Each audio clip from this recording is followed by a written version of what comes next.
അതുപോലെ ഉത്സവകാലവുമായി ബന്ധപ്പെട്ട് ചില പ്രത്യേക ദിവസങ്ങളിൽ അവിടെ പുരാണ പാരായണങ്ങൾ നടക്കാറുണ്ട്. അതുപോലെ തന്നെ ചില സമയങ്ങളിൽ സഹസ്രനാമങ്ങൾ നടക്കാനുണ്ട്.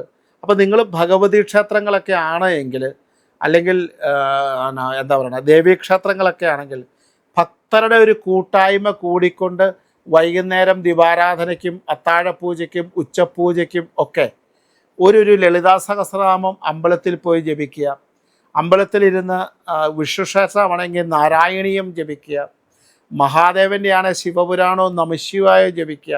ആ ഉച്ചപൂജ സമയത്ത് ഭക്തരുടെ കൂട്ടായ്മയുടെ നാമജപാദികൾ ചെയ്യുന്നത് ക്ഷേത്രത്തിൽ ഇരിക്കുന്ന ഭഗവാന് ശക്തി കൂടും എന്ന് മാത്രമല്ല, ആ പുണ്യനാമങ്ങളാൽ ഏറ്റവും ശക്തിമത്തായ ഒരവസ്ഥ അവിടെ സൃഷ്ടിക്കുന്നതോടൊപ്പം നമുക്ക് ആ ജപിക്കുന്നതിൻ്റെ 1000 ഇരട്ടി ഫലമാണ് പറയുന്നത്. അന്നത്തെ ദിവസം ഏറ്റവും സന്തോഷകരമായ ദിവസങ്ങളാണ്.